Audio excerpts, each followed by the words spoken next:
Did you know? Kirby's design was originally a placeholder for another character and wasn't intended to be used at all. Kirby's creator, Masahiro Sakurai, became fond of Kirby's simple design and decided to make him the star of the game. At the time, the game was titled Twinkle Popo, and Kirby's name was Popopo. This was actually referenced in Kirby Mass Attack, which is set in the Popopo Islands. In a Game Informer interview with Shigeru Miyamoto, Miyamoto stated that the Kirby name was partly chosen because of John Kirby, who defended Nintendo in a lawsuit against Universal over similarities between the movie King Kong and the arcade game Donkey Kong. The name Kirby was on a list of potential names for the characters, and the developers thought it would be funny if John Kirby had a connection with their cute character. Another thing that influenced choosing the name Kirby was that Kirby's a soft, cute character. Cute Japanese characters often have soft-sounding names to match their appearance. Miyamoto thought that the juxtaposition of a cute character with a harsh-sounding name like Kirby was also funny. For a while, Kirby's color scheme was undecided. Sakurai wanted Kirby to be pink, but Miyamoto wanted him to be yellow. Ultimately, Nintendo decided Kirby should be pink.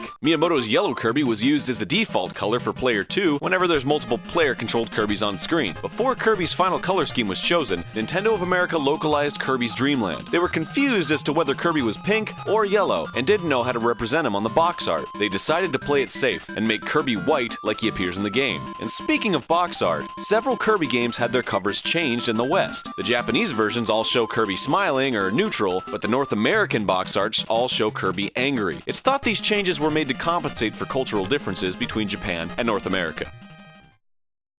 Kirby's Epic Yarn wasn't originally a Kirby game at all. It started off as a game called Fluff of Yarn and starred Prince Fluff. The game was reworked over several months to fit more in line with the Kirby universe. Kirby took the lead role, and Prince Fluff was pushed to the side, becoming Kirby's partner. Kirby's Return to Dreamland also had an unusual development period. Development began shortly after Kirby 64, The Crystal Shards was completed, meaning Return to Dreamland had a development cycle of 11 years. The style of the game started off very similar to Crystal Shards, with 2D movement on a 3D environment. It also supported 4 characters. This is the version of the game we saw at E3 2005 and was set to be released that same year. The game was scrapped due to problems with the 4-player mechanics. The second attempt at making a new Kirby game was a sort of open-world 3D platforming game. The developers didn't feel the game achieved the level of quality they were hoping for, and it never reached completion. The third attempt returned to the side-scrolling roots of Kirby, but had the graphical style of a pop-up book. The developers ultimately realized that the previous attempts failed because of the focus on multiplayer, so they decided to refocus their efforts on creating a fun single-player game. This final attempt used some elements from the failed experiments and became Kirby's Return to Dreamland.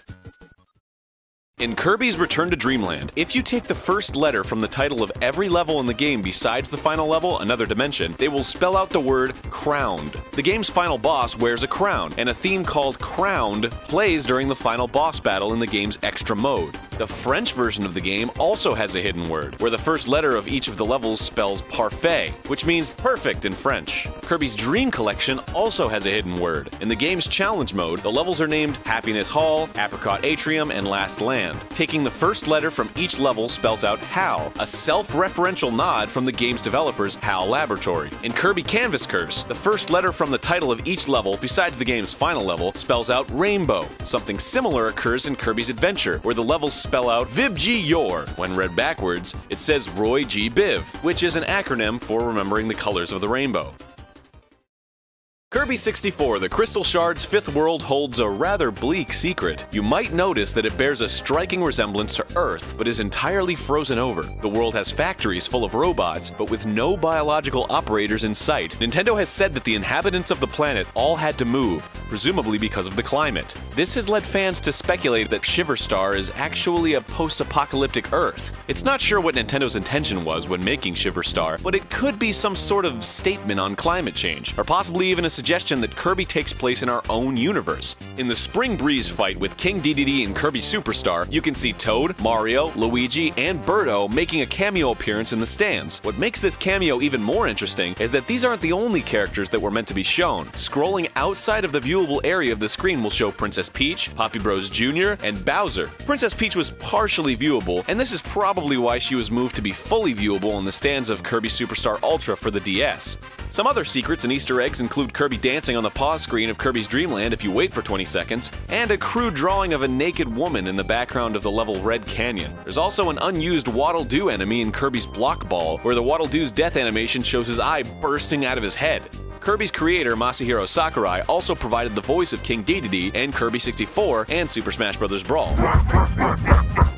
Hey, that's all for today, but don't forget to subscribe to us on YouTube and follow us on Facebook and Twitter. Make sure you also check out didyouknowgaming.com, where we post gaming trivia every single day. If you like this video, check out our other videos. And don't you know it, I'm gonna plug Game Grumps. You should go watch us play video games, it's funny. We played a lot of Kirby games. Oh, and they're good.